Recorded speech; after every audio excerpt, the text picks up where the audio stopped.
Welcome to the Autistic Licence podcast. I'm Leo in London. I'm Shauna and I'm in Carrickfergus in Northern Ireland. We invite you to listen in on our conversations as we get to know one another and experiment with unmasking in an autistic space. We talk about what it means to discover we're autistic as adults, especially with established careers as therapists. Here, we'll let people know that autistic therapists exist to contribute to the evolving neurodiversity dialogue and with each other to create an engaging and dynamic space. Everyone's welcome. You don't need to be autistic or to be a therapist to join us. We're sure you'll find something of interest and connection here.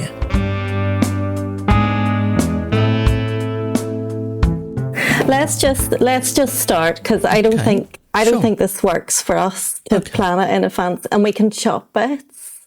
And if it comes across in that way that I've just said, then we know that talking to each other 10 minutes into a recording is not planning in advance. That's something else where people meet beforehand. But it is our version. It is our version of planning in advance. That's for sure. Planning in advance. Well, we could talk about that. We could even put this bit in. Yes, I think that might be nice as well. We're back. It's 2024, and we don't know what to talk about. Well, it is, and we've had a nice break. We're still on break technically. Shauna, you're back tomorrow. I'm back next week. Deep breath. Deep intake of breath there through gritted teeth, I saw. No, I didn't. Gritted teeth. Okay. No, I didn't. Don't put that on me. Okay, maybe that was projection. That was projection. I'm very, very tired, and I'm focused today on orientating my daughter to get back to school. So I guess that's on my mind a bit more, and if there is gritted teeth, it's probably in relation to that.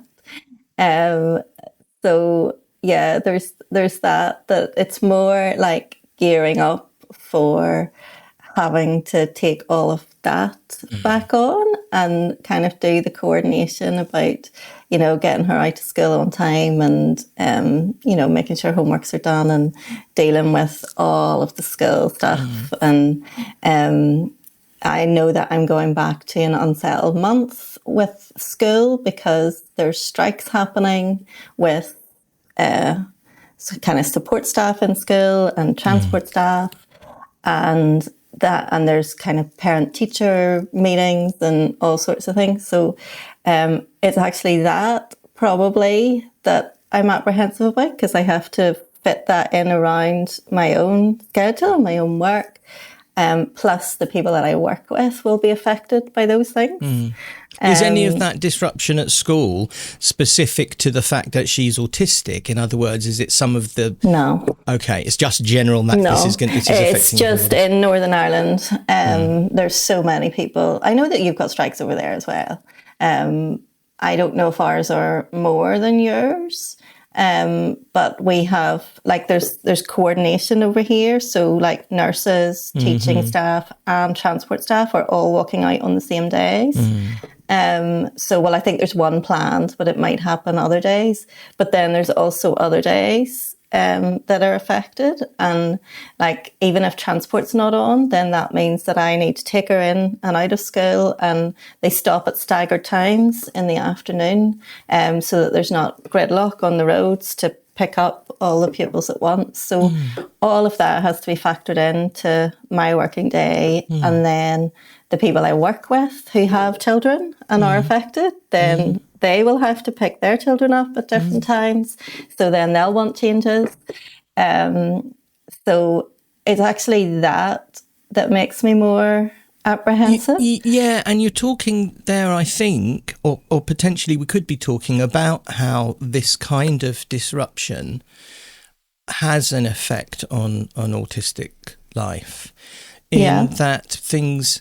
Because I think we're not obviously going to talk about the political side of that, but I think it's probably obvious that we're both fairly supportive of people who are striking. Maybe it's not obvious, but yes. Well, yes, maybe it's not obvious, and maybe we should probably state that, because that's an important part of who we are. Yeah. So this is not about how dare they're not getting in the way of my life, anything like that. But there are aspects of having regular services disrupted that we might, even if it's at the back of our mind. So today, the day of recording, so we're on the 3rd of January, junior doctors are starting the longest strike in NHS history.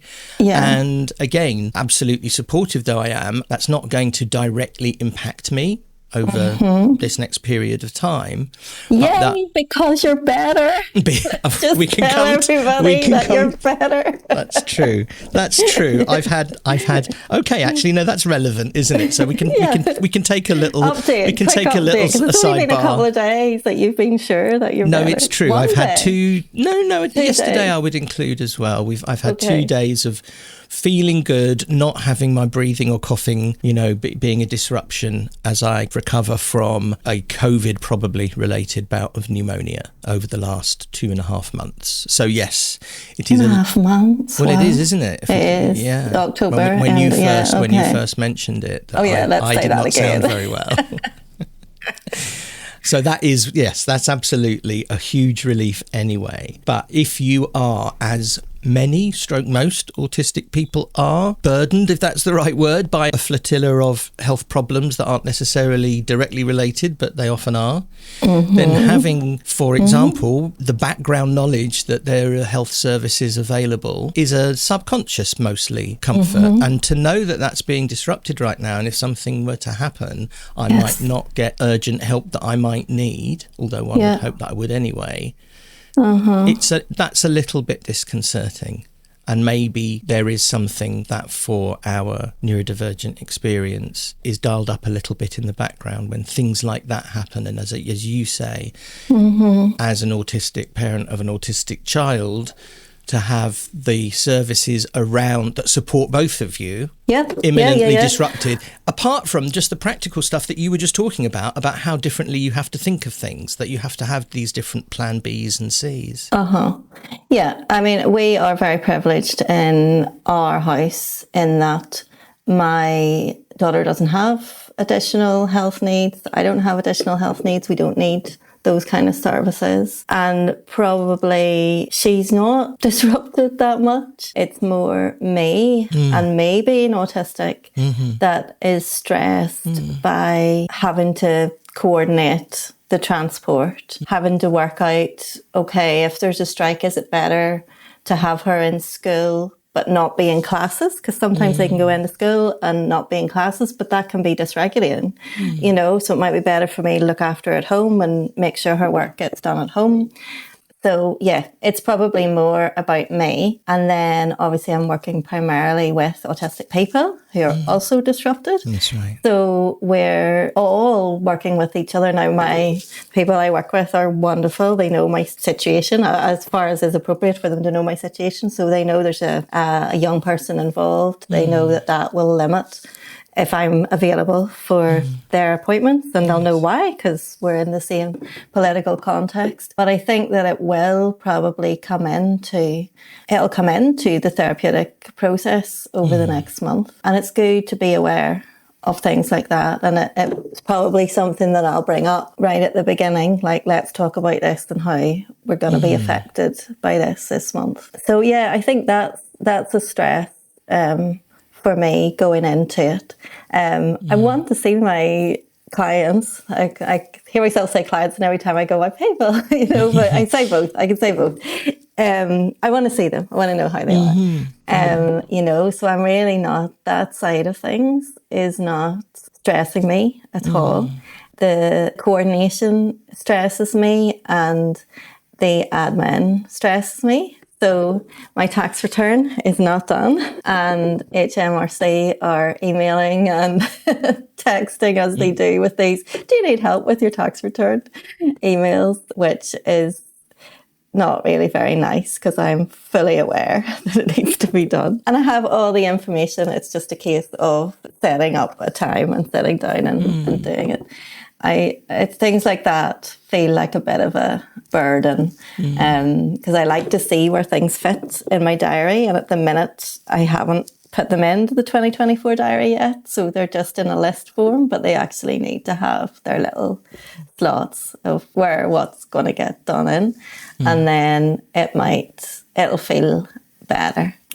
But I'm back tomorrow, but you're not back until Monday. So that's right. Tell me how I have you're an extra couple of doing. days. Yeah. Well, there's a few things that just came. There's two things that came out of what you said, which are potential sidebars or even episodes in their own right, actually, that have come up before, and I'm going to bookmark them now, if not go into them. Okay. And then there's something also about you asking me there about this extra time and how my break is going, which also kind of relates to at least one of those. So. Shall I lay them out? Is that helpful? Go for it.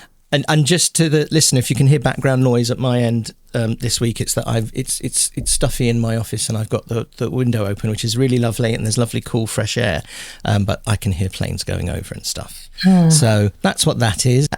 So there's two things that came out of what you were saying. So one was about, you talked about, the tax return and that coming up. And so there's this whole thing, and this is more perhaps ADHD-ish, which is about the last minute nature of things getting done. Okay. And when we've talked about this over the last week or so, I am super, super proud of myself, because this is the first time in my life I've submitted my tax return in advance, not on the day of the deadline, ever. And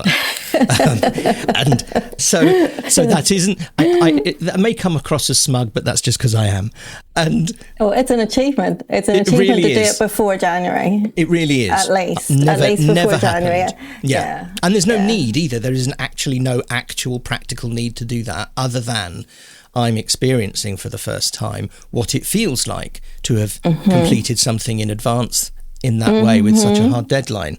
So that was one thing, because I think there's a lot about, and I can talk about my entire life, that things get done at huge cost of distress at the last minute. Yes. And it's not possible to do it earlier, or with certain things I have found it isn't possible to bring those forward.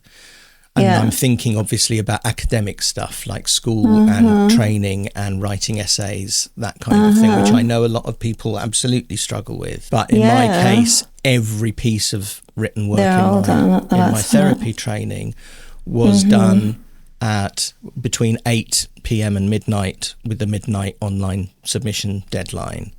Wow. From the beginning, every single one except the very last one. So there's lots to say, I think, about what happens to our brains and our emotions that make that for some... Now, what's that look?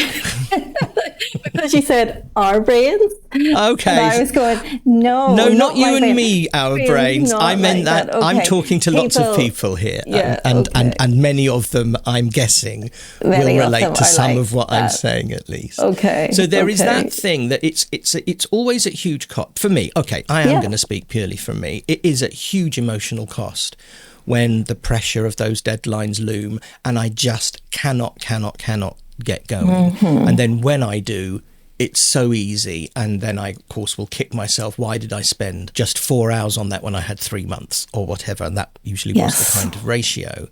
The cost is so high emotionally, it doesn't make sense to me why that is so fixed or seemingly unchangeable. So there's maybe like a demand avoidance in there for you. Of course. But mine's not normally like that. Like, I don't do things on the very last day. No, I know you don't. And I normally am working towards things gradually and systematically. So mine will not be done on the last day, and has never been done on the last day. It will have sort of always been left. Well, I guess sometimes I would do it during the Christmas holidays. And what are you talking about it then? My tax return. Oh, so specifically my tax return specifically. Yes. Or I would definitely know by now that it was going to be done on a certain day in January. And that I will know that. I will work that out probably today, and then it'll be all right, and I'll put it in and it'll get done then. For context, for international listeners, our deadline for self-assessment is the end of January, 31st of January. end of January, and that does our tax up till the 5th of April last year. So you actually have to go back over things that you're not currently working on. So I think just because I've been busy and I haven't looked at work over the holidays, which isn't always the case. Sometimes I do look at work, as in admin type work over the break this year, that then it does feel like it's the unknown that's kind of stressful. Once I look at it and put it into its place in my diary, then it'll be better. It's interesting because oftentimes people might assume that the stresses of our work are to do with what the people we're working with are going through. But it's just not like that for me. It's always been all the extra things around it. People that I'm working with come in and out of my mind the whole holiday, and it's not a burden and it's not a worry, and it's not I don't want them to come out to not be there, because we're people and I genuinely care. And that I don't need a break from that, really. That just, that just is what it is, and I genuinely want to see them. It's all of the extra stuff around it that I need the break from. That's why I need my holidays, is the break from all the other stuff. And of course, I don't want to idealize it. Of course, we are carrying, that's what people pay us for. That's what we do to work. We are showing up and we are giving of ourselves and we are carrying the relationships, I guess. But that's the bit, I think this is what you're saying, that's the bit that's absolutely choice. That's our choice to do that work because it gives us so much. Yeah. That's not, as you say, I don't know about you, but I know that people who, one might meet socially or whatever, and they find out what you do, and they might say something like, oh, I could never do that. Yes. I find it so heavy to listen to people's problems, all that. And that's exactly the opposite. It's so, for me, it really is enriching, and you can be with people in what they're going through and hopefully make a substantial difference to their experience, even if it's so that you're right. That side of the work is why I do it, not the bit that tires me out or brings me down, or it's quite the opposite. But it's a difficult one to explain, because very hard to explain. It can sound like you revel in people's misery in some way, which of course is but I also react against this idea that we talk about problems all the time. Absolutely. We know. We sit in misery all the time. Of course. We know that that's not true. Actually, of course, people bring their difficult stuff, but you don't sit there. That's not how people change and how people heal. And, it's the relational stuff and the breakthroughs and the helping them get in touch with the gold inside of themselves and the personal resources that they have, and the accessing all of that capacity, and that's fucking exciting. That is, and that's what we get to do. We get to see those links being made, and we get to feel the shifts, and we get to move through that with them. And we don't just listen to their problems and get stuck with them. Exactly right. That's really lovely. That's beautifully put. And of course, the extra specific dimension for us in our work is that we get to do that with people that we share quite a lot with. Yes, the autistic and neurodivergent ones. But as ever, I just want to give a shout out to my I know, and we don't always talk about that, but it is. I know. That is an element. I get that with them as well. I think counselling is just so misunderstood, as if you are just sat in some kind of hole with people, just listening and commiserating or something like that. And you go there, but you're not avoiding anything, but you don't stay there. And that would be the antithesis of the work, wouldn't it? That would be the antithesis of the work, yeah. And not that you're trying to get everybody to a certain place by the end of every session, but there there are shifts if you learn how to perceive them throughout every session.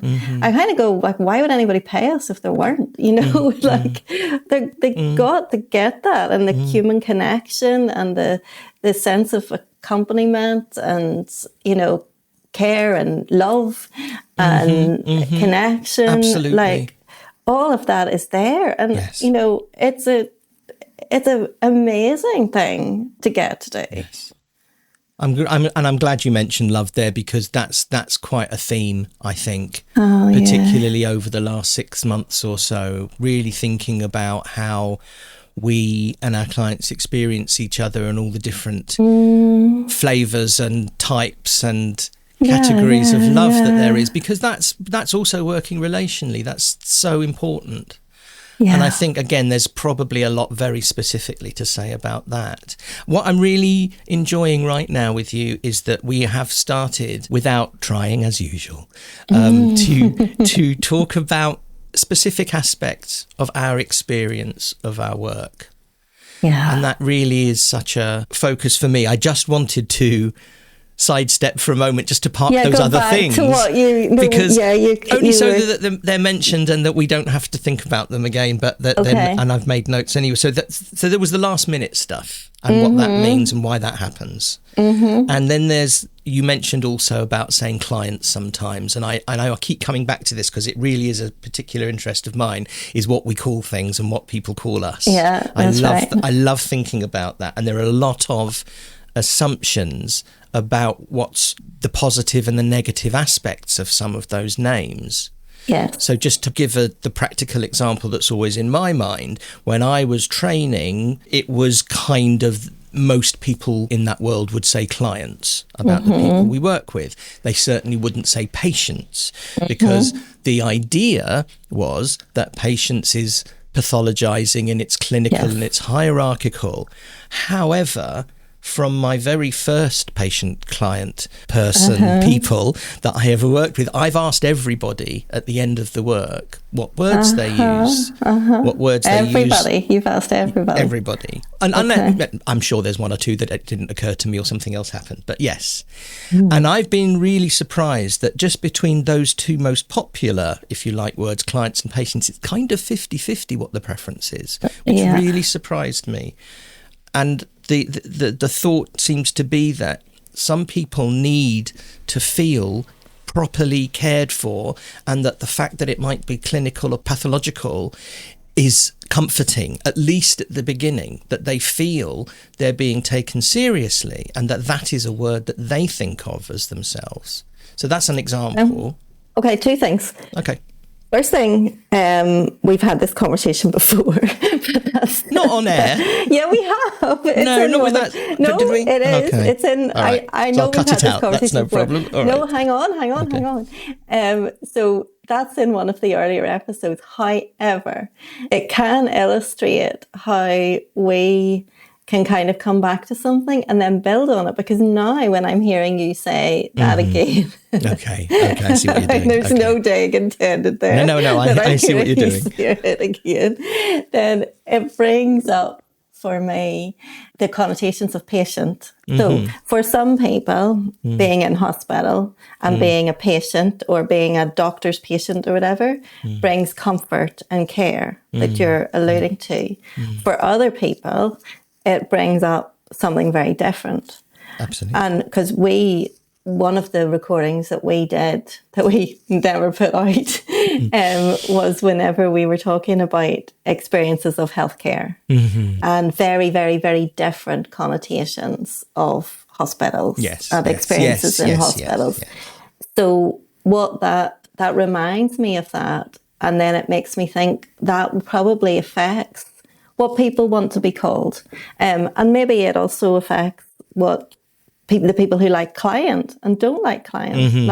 Maybe if they've been referred to as a client in a particularly almost like, maybe even like a hostile situation, like with a solicitor or something like this. Absolutely. Then it's not going to bring up good connotations. Right. But if they're called a client with a beauty therapist, then it might bring up really nice connotations. That's right. So, and the anti-client stance is that it's commercial, that it highlights the fact that you are paying me and I am doing a service, and that can feel, again, clinical or impersonal. We know that it's not, but it's just that I think we make assumptions, or at least I know plenty of colleagues or people in training who are kind of led down a particular path of what to call people, and without really being curious enough to wonder what that might be like at the other end. And that's kind of why I ask that question. And I also ask what they call me. Okay. So, you know, you've got counsellor, therapist, shrink. I quite, you know, that's come up before. Oh my goodness, I'm totally cool with that, because it was kind of, really? but in a light-hearted way. Or, as I've seen more and more people tell me, more than I expected, they call me Leo when they're referring to me outside. I'll tell Leo about that. I would like to think that's what mine say. Yeah. Tell us. Email us, autisticlicense@gmail.com. Autisticlicense@gmail.com. What you would, if you were a client, if you might be a client, what would you like yourself to be called, and what do you tend to call a therapist? And what's the work called as well?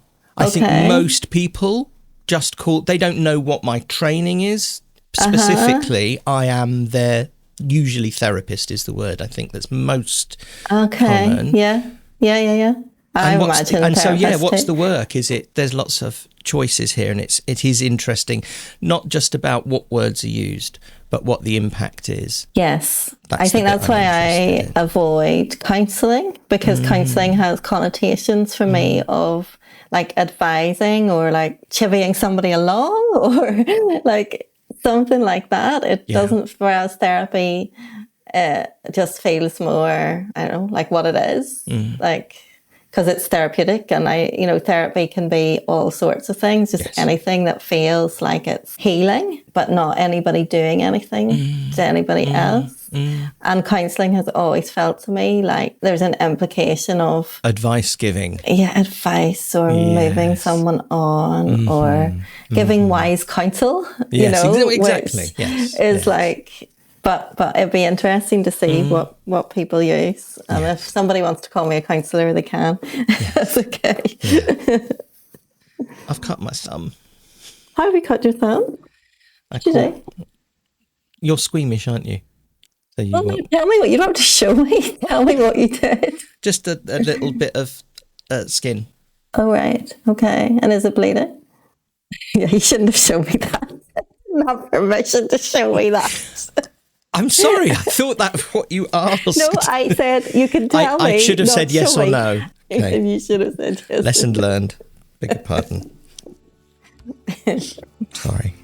You're right. I am okay. That's all right. That's okay. Would you like to see it really close up? No, I don't. It's real close up.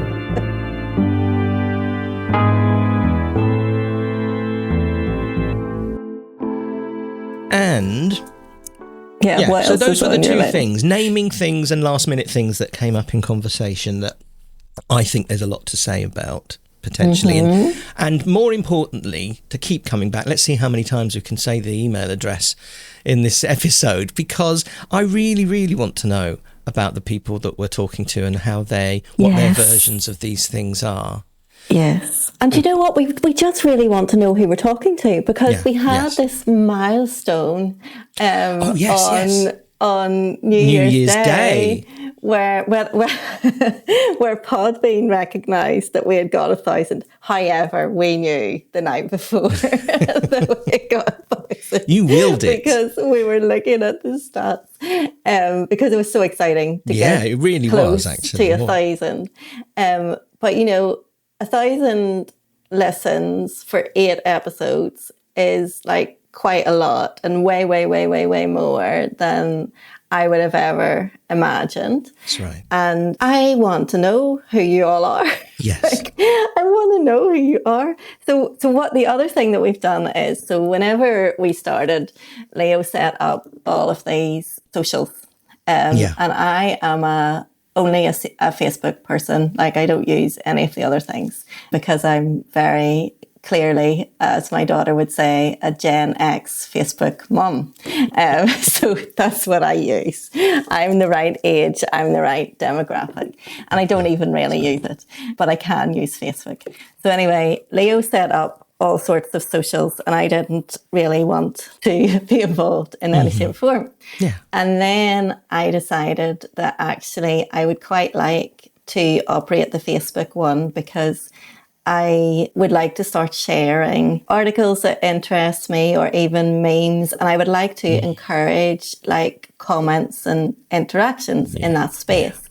But I couldn't take over the one that Leo had set up because it's actually a page inside of his personal profile. That's right. So we decided to set up a whole separate like person called Autistic License, which means that you can become our friend in a different way than if you're accessing a business page and you can just like it. But the good thing about that is that, well, we can both use it then because we can both go on and operate it, which is a plus on our side. But we also can see how it could be really useful because then if you do want to become our friends, then we can also do separate things that are like only accessible by certain people. And, you know, we can have a public facing, but then we can also use that to have like make groups and people can join groups. And so you can write in and tell me if I've got something wrong here because I've never done this before, but I've set it up. There's a new page, search for Autistic License. Leo's going to close the other one in time, but we're hopefully going to move the people that are already following us over to this one. If anybody knows any pitfalls of doing it that way, please write in and tell us because we're open to guidance and suggestions, but we just want to find a way to create a community that has the potential to grow and develop in all sorts of ways. It makes me so excited when I hear you say those things as well, because that's a big thrill for me in doing this, is that I have lovely conversations with you and I know that people then hear them. And that is so lovely, but I do want more of them. Engagement. We want more engagement. We do. And thank you for those of you who have written to us. Honestly, every single message means a lot to us. That's right. I cannot see us ever tiring of that. I know sometimes people get to the stage that they get stressed with messages and stuff. I really don't think we're going to be like that. So just write to us. And if you're happy to like write publicly on the page, then please do. The more people that engage, the more I will post. And, I'll roll with whatever kind of emerges out of that. But if people are engaging, then you'll hear from me and that page will get populated quite quickly. Yes. You will find us on, as I say, Facebook in 2 places at the moment, as Sean was just explaining. And there is an Instagram account, there is a Threads account, there is an X account. At the moment, I'm just saying, here's the new episode in those places. Yeah, I'm always monitoring. So if there's a preferred way of getting in touch, do. And there's our website as well, autisticlicense.com, and there's a contact form there, and all our episodes also live there if that's somewhere you want to listen. So what are we going back to? Well, the other thing that we started to mention a little bit, if it's something that you think might be interesting, is just about what it is like so what's the way in? This is the way in. It's the new year. This is when things often, even just because if it's an arbitrary date, that there'll be a change or a shift. Certainly lots of people, this would be the moment when we would get lots of inquiries. Yeah. New Year's resolutions. I think that thinking about therapy kind of goes along in the same queue as joining a gym or eating healthily. Right. It's all, it's part of, I am going to look after myself and do some well-being, and we may be part of that. Yes. So for us, that brings a shift, that brings the potential, if we have any capacity, for change. The same at the other end as well. Every time that as therapists we take a break, there will often be people who'll go, oh, actually, that 2 or 3 weeks without seeing them was fine. Maybe I'll cut down or stop, you know. Yeah. So there's all kinds of changes that come up, and then particularly at this time of year. And there are bits of us that are very adept at change and plan it and look forward to it, but there are also big parts of our experience which do not get on well with that kind of change or disruption or shift. Yes. And we are here speaking very specifically as autistic therapists. I mean, I guess, I agree with you. Things like that can happen. There's always shifts after a holiday period. People returning, people stopping or changing things, or very practically their circumstances might change, or things like that could come up as well. For me, I always have a waiting list, have done for a long time. So if people are finishing, then I already know who'll be coming along. So unfortunately, if people contact me at this point saying it's my New Year's resolution, can you see me next week? It's going to be like, no, let's plan for after Easter.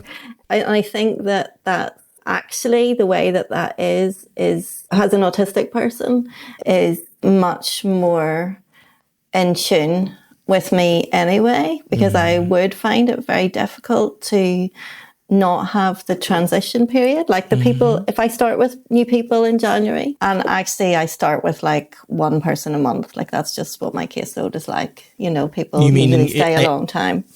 That's how often you would take on a new That's quite client. often the way that it happens. Right. And it might be 1 month, but there's not a big turnover. And there's a transition period for people starting with me. So they'll get in touch and we'll do like an initial conversation to see if we're compatible.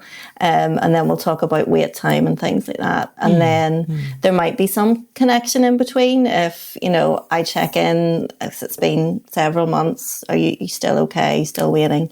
Or they might check in. Just so I feel like I know them, and I feel like the initial stages are done. And then when I invite them, does this time suit you? Then, you've got a relationship already set up. And so the transition period is like that. It's not a case of somebody contacting and saying, have you got any space? And me saying, I'll see you next week at this time. Because and maybe it works for autistic people coming to see me as well. Like they kind of have an idea, but there's also some fluidity in it. Because I can't say to somebody, I'll definitely see you in 3 months or 4 months. Like they know people are people. But there will be some, kind of check-in in between time.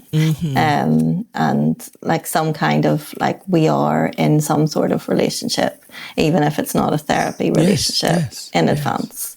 Yeah, well, I don't know if that's unusual or not, but I think that if you're clear about it at the beginning, then that's and there's part and parcel, and they're being held in some way. Exactly, they're definitely going to be returned to.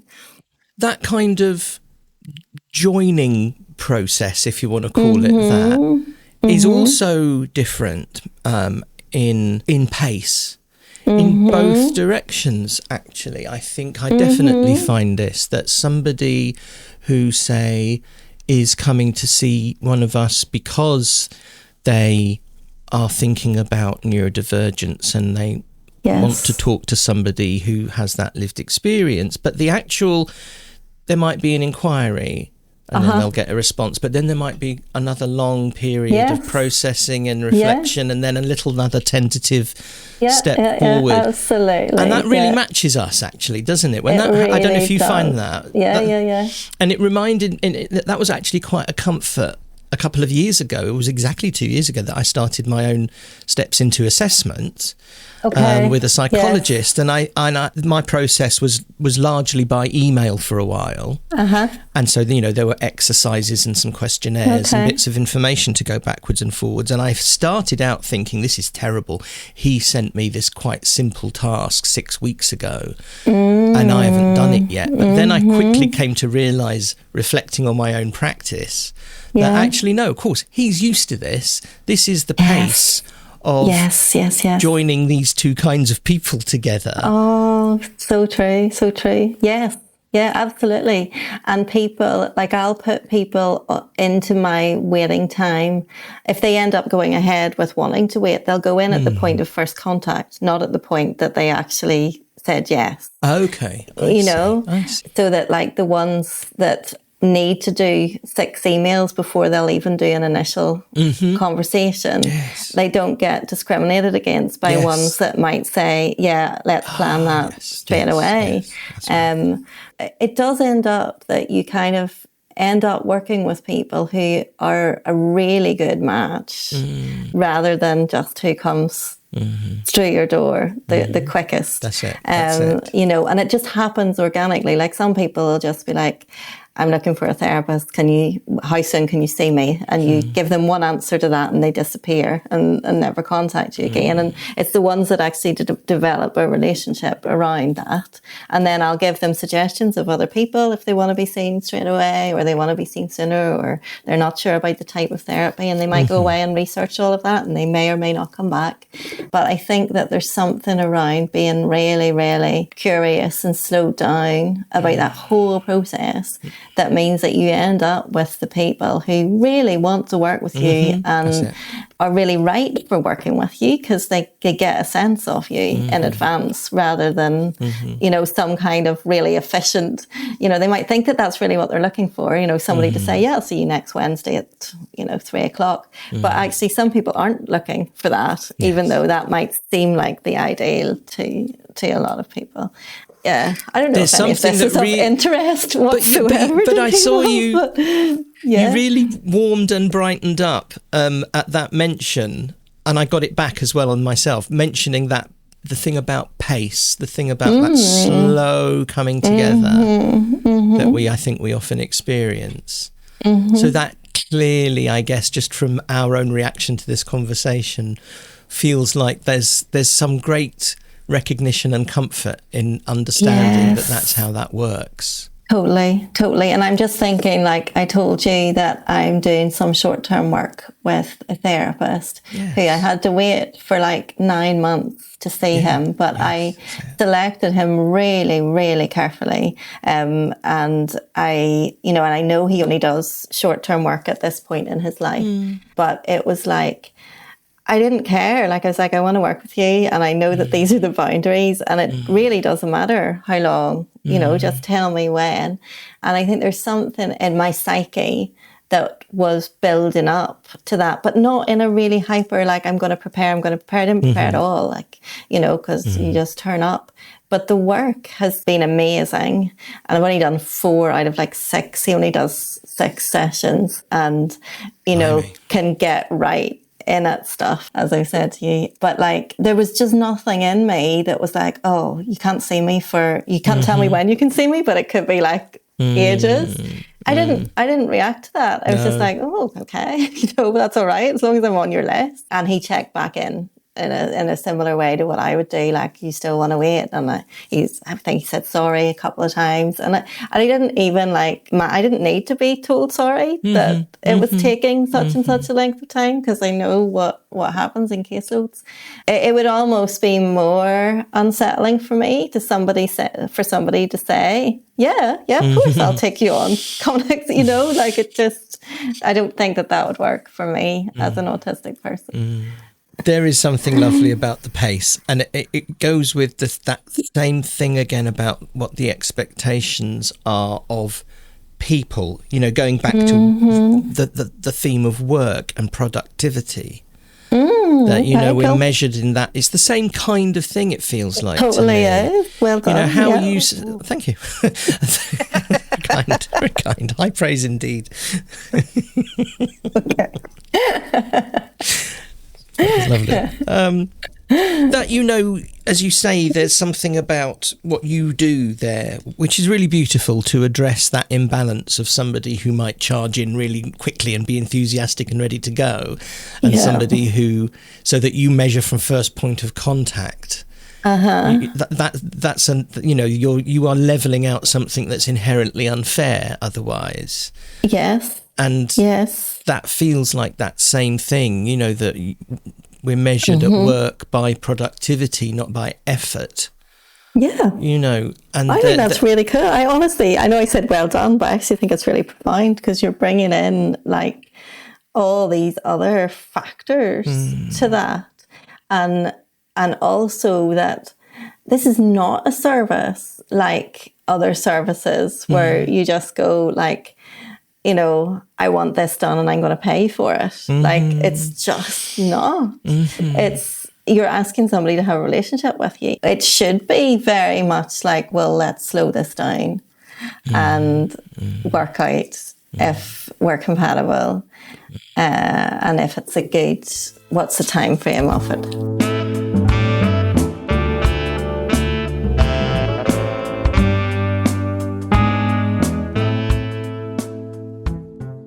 What I often find that happens with people who come to me with inquiries and an idea that they want to work with me, especially if, like me, they're a nice mixture of AuDHDs, you can get a mixture of those paces, of those tempos, so that the initial contact is quite enthusiastic. Yeah. Have you got a moment where we could just have an initial chat, which is how I work anyway. I do an initial consultation and to see if we want to work together. But then if that works out and we're compatible and we want to work together, then very often they're happy to sit back for as long as it takes. And it might be several months before there's an opening that works for both of us. But, there's a lovely combination of pace and energy there where quickly let's make contact because this feels really there's clearly potential here, and then when there's comfort, oh yes, okay, we get on, this is going to work out, now I can just sit back until the time is right. I totally think that must be a feature of AuDHD, maybe autistic as well. There's something about just like the security of making that connection and then going, okay, I trust this because I trust my internal experiencing. And, you're going to know, we do know inside whether we click with somebody and whether they're the right person. So we kind of can then do that and get the security and then just trust that it'll happen when it happens. But I think also it works on that kind of unconscious psychological connection, which I think is what I'm implying. I think that is, yes. In relation to my therapist, that actually I felt that psychic, and I'm using psychic in a Jungian way, not psychic in the modern way, but that sense in which my psyche was unconsciously moving towards the work that would need to be done and was constellating him unconsciously as someone who I would do that with. And I really believe that that's a thing, and that people become orientated in their psyches, their unconscious becomes orientated towards doing therapy with us. Yes. And that process is started even just from that point of you're going to be my therapist at some point in the future. And all of that that's it. Begins. You've nailed it. All of that begins. Just that phrase, you're going to be my therapist at some point. Yeah. Or the other way around. Yes, I'm going to work with you at some point. Yeah, and you begin to, and yes, we as well begin. And I think that's why then whenever you said, or whenever I was explaining how it's different for me, because I know who the people are going to be, who I'm going to see next, whenever the ones finish up, who I am currently seeing. And they're already constellated in my psyche as people whose process and journey I'm going to walk alongside. So my psyche is already gearing up to be ready for them at the time that I will be ready for them. And I don't have to do anything about that because that's a whole unconscious process if you're open to these kind of energetic dynamics. Exchanges, yes. I am, you are. Yeah. We might use different language, but it's the same kind of thing. Yeah, and also I suppose I want to add another dimension to that. It's also definitely the case whenever people I've worked with before approach me again, and they will absolutely wait however long because they want to go back into the relationship that's already been established. But I can really feel that almost on a more conscious level whenever they get back in touch, where it reignites something, and I will begin to then sense into, you know, even like change that I might not know just yet because they haven't filled me in. It could be like a year or two in between, but I know it on another level because that process has been opened up again. That was really lovely. That was really lovely. We did meander, as we often do. I don't know that there was an exact arc, and I don't care because we got somewhere. And I'm sure you, as listeners, have loads to say about that. Loads of things you want to tell us about and ask us about. autisticlicense@gmail.com. I mean, no pressure that we've told you to do that. No, there's pressure. Times. No, a little bit of pressure. Little bit of pressure. and come and find us on Facebook as well. And tell people that might be interested in this, that we're here. Oh no, I don't think you can say that. People say like, share and subscribe all the time. I think it's a bit cringy. Okay. Shauna thinks it's a bit cringy, so on my behalf only, tell your friends. I just want to hear from you. I don't care if we get any more listeners, really. I want to know about the ones that we've got. That's not what you were saying on New Year's Eve when we were at 990 something. On New Year's Eve, just so that you all know. Yeah, come on. Well, actually, the day before New Year's Eve, I said, "What's our stats?" And Leo told me what our stats were. And I said, I want 1,000 by the end of the year. 48 hours to go. Go for it, John. And we did. Thank you so much, everybody. So, because Leo thought that people maybe wouldn't listen on New Year's Eve because it was a holiday kind of time. Yeah. But I don't know. You knew differently. Like I felt like there's something in me that just kind of had some kind of conviction or faith or something symbolic around what that would mean. And I allowed myself to say it, and I allowed myself to reach for it. I think that I was trying to get at like what part of me that was and wondering, is it like a competitive part or something like that? But it didn't completely hold true that it's anything like that. There was something that was like, dare to actually reach for something and say that you want something, even though it maybe seems like it's a little bit out of reach, but it's just kind of close enough to dare to say that you might want it and risk the parts of me that might be disappointed. And it worked. It worked. Yes, it worked. And we're so grateful. It was that really was a lovely moment. Yeah. Yes. Thank you, everybody. Now tell us who you are. Right. autisticlicense@gmail.com. See you next time. See you. Bye-bye.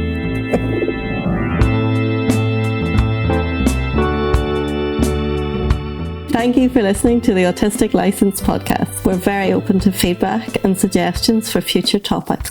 You can connect with us via Instagram, Facebook at autisticlicense.com or email autisticlicense@gmail.com. If you're interested in therapy with an autistic counsellor, you can visit thrivingautistic.org.